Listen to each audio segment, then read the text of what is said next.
দেখো, মনে হচ্ছে কাছাকাছি কোনো গ্রাম রয়েছে। জীবনপুর, এই নামটাই সেই খাবারের দোকানের ভদ্রলোক বলেছিলেন না? আরে হ্যাঁ, ঠিক বলেছ তো। গ্রাম যখন আছে তখন এখানে নিশ্চয়ই গাড়ি সারানোর জন্য কাউকে পেয়ে যাব। কিন্তু কোন দিক দিয়ে যাব বলো দেখি। এই তো দেখো, বোর্ডের পাশ দিয়ে একটা কাঁচা রাস্তা চলে গিয়েছে। রাস্তার উপরে অনেক দূরে টিমটিম করে একটা আলোর রেখাও দেখতে পাচ্ছি। গ্রামটা খুব সম্ভবত ওদিকেই। আচ্ছা চলো, গিয়েই একবার দেখা যাক। কাঁচা রাস্তা ধরে কিছুটা এগিয়ে যেতেই গ্রাম শুরু হলো। কিন্তু এ কেমন গ্রাম? চারদিকে কোনো জনমানুষের চিহ্ন নেই, শুধু আশেপাশে কিছু ঘর বাড়ি রয়েছে। কিন্তু সে বাড়িগুলোর একটাতেও কোনো আলো জ্বলছে না। পুরো গ্রামটা যেন নিচ্ছিদ্র অন্ধকারে ডুবে রয়েছে। দূর থেকে দেখা আলোর শেখাটা অনুসরণ করে এগিয়ে চললাম।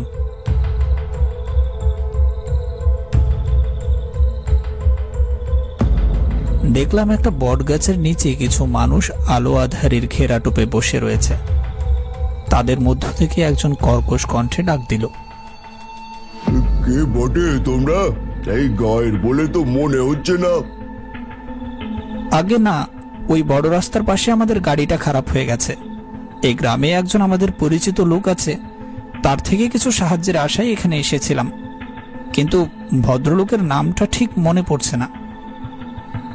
তার সাথে দেখা কোথায় হয়েছিল বল দেখি? আমি এই গায়ের মোড়ল, সবাইকে চিনি। দেখি যদি কিছু হদিশ দিতে পারি। এখান থেকে 10 মিনিটের দূরত্বে যে ভদ্রলোকের খাবার দোকান রয়েছে তার কথাই বলছিলাম। ও তাই বলো। হরিপদ, এই নেপাল যা তো, হরিপদকে বাড়ি থেকে ডেকে নিয়ে আয়। হরিপদ বাবুর খবর পেয়ে ভেতরটা শান্ত হবার কথা, কিন্তু আমার মনটা যেন কেমন কু গাইতে থাকলো। এই গ্রামে ঢোকার পর থেকে কাউকে দেখতে না পেলেও কেমন যেন আমার বারবার মনে হচ্ছে কেউ আমাদের দিকে নজর রাখছে। মোড়ল মশাইয়ের দিকে চোখ যেতেই দেখি উনি এক দৃষ্টিতে রিমার দিকে তাকিয়ে রয়েছেন। কি ব্যাপার, কোনো খারাপ মতলব নেই তো? এইসব ভাবতে ভাবতেই দেখি সেই নেপাল নামক লোকটি ফেরত এসেছে। তার পেছন পেছন আসছে হরিপদ বাবু। ওনার হাসি মুখখানা দেখে যেন একটু স্বস্তি পেলাম। আরে দাদা বাবু, আপনি? হ্যাঁ, মানে ওই আপনাদের গ্রামের রাস্তা ধরেই যাচ্ছিলাম, হঠাৎ করে গাড়িটা খারাপ হয়ে গেল। তারপর আপনার কথা মনে পড়ল, ভাবলাম একবার খোঁজ খবর করে যাই। আশেপাশে তো তেমন কিছুই নেই এখানে, জঙ্গল ছাড়া। তা আপনাদের গ্রামে যদি কোনো মেকানিক থাকে, এই আর কি। দাদা, ছোট্ট গ্রাম আমাদের, এখানে কি আর মেকানিক থাকে বলুন? কিছুটা দূরে জঙ্গল শেষ হয়ে বড় রাস্তায় পেয়ে যাবেন। কিন্তু এই রাতের বেলা তো সে দোকান সব বন্ধ। তাহলে এখন কি করব? এই জঙ্গলি জানোয়ারের মাঝে গাড়িতে রাত কাটানোটাও ঠিক হবে না। কথাগুলো রিমার কানে কানে বলছিলাম। পাশ থেকে মোড়ল মশাই শুনতে পেয়ে বললেন, না না না না, পাগল নাকি? আপনারা হলেন এই গায়ের অতিথি, আপনাদের আর আজ আমরা কোথাও যেতে দিচ্ছি না। হরিপদ, যা তোর বাড়িতে নিয়ে যাও ওনাদের। যা বলেছেন মোড়ল মশাই। এই চলুন বৌদিমণি, আমার স্ত্রী সবে রান্না বসিয়েছে, দুটি খেয়ে জম্পেশ ঘুম দেবেন। আমি সকাল সকাল নিজে আমার ছেলেকে পাঠিয়ে দোকান থেকে গাড়ি সারাই লোকজন ডেকে আনবো। এ মা, এমন হুট করে? উঠ করে নয় মা জননী, আপনারা এই অবস্থায় যেখানে সেখানে রাত কাটানো ঠিক নয়। আপনি যান, মুখ খেয়াল রাখবে আপনার। মোড়ল মশাইয়ের মুখে এমন কথা শুনে আমরা দুজনেই চমকে উঠলাম। রিমা বলল, এই অবস্থায় মানে? ও কিছু নয় বৌদিমণি, ক্লান্ত হয়ে পড়েছেন তো তাই আর কি। আসুন আসুন আসুন, আমার সাথে আসুন। এই অজপাড়া গায়ে রাত কাটানোর আমার একটুও ইচ্ছে ছিল না, কিন্তু কি আর করব, হরিপদ বাবুকে তাও ভালো মানুষ বলে মনে হয়। কোনো রকমে রাতটা কাটিয়ে কাল সকালেই বেরিয়ে পড়ব, এই ভেবে পা বাড়ালাম ওনার বাড়ির পথে।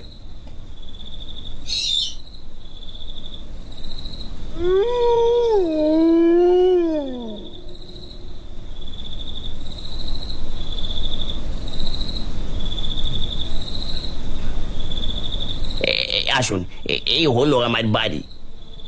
হরিপদ বাবুর বাড়ির ভেতরেও পুরো গ্রামের মতন একরাশ অন্ধকার।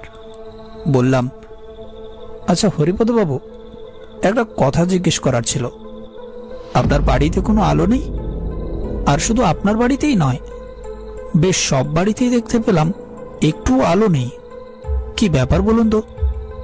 আসলে আজ গ্রহণের দিন তো, মাঝরাতে গ্রামের মন্দিরে পুজো হবে, সেই জন্যই আলো জ্বালানো বারণ আর কি।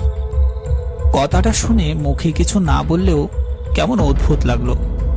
এ কেমন পুজো যার জন্য আলো জ্বালানো বারণ? ভাবতে ভাবতে হঠাৎ করে বাড়ির একদিকে চোখ যেতেই হৃৎপিণ্ডটা যেন গলা দিয়ে বের হয়ে এলো প্রায়। দেখলাম সিঁড়ির কাছ থেকে একজোড়া জ্বলন্ত চোখ আমার দিকে চেয়ে রয়েছে। হঠাৎ করে চিৎকার বেরিয়ে এলো গলা থেকে নিজের অজান্তেই। ও হরিপদ বাবু, হরিপদ বাবু, ওটা কি?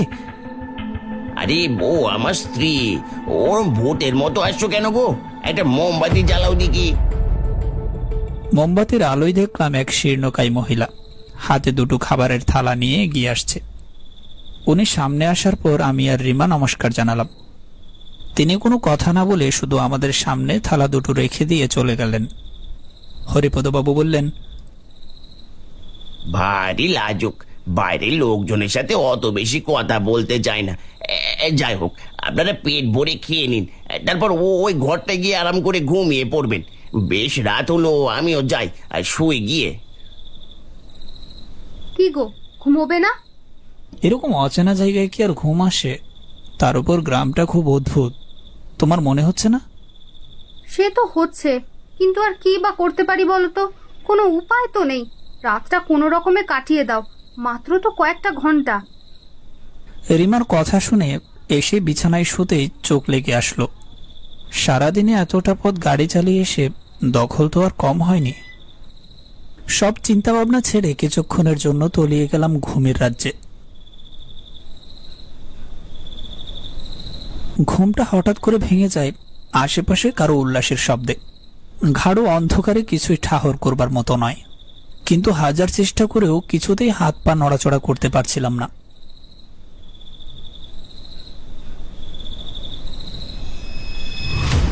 অল্প আলোয় চোখ সয়ে আসতে বুঝতে পারলাম আমাকে আর রিমাকে কারা যেন শক্ত করে গাছের সাথে বেঁধে রেখেছে। রিমা, এসব কি? কোথায় আমরা? জানি না, কিচ্ছু জানি না। ঘুম থেকে উঠে দেখি আমাদের এই অবস্থা।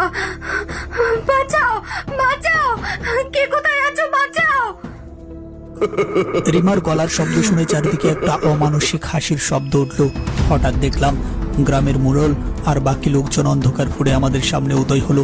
হরিপদ, তার স্ত্রী, নেপাল সবাই এই ভিড়ে সামিল, আর সবার চোখে একটা পাশবিক লালসা।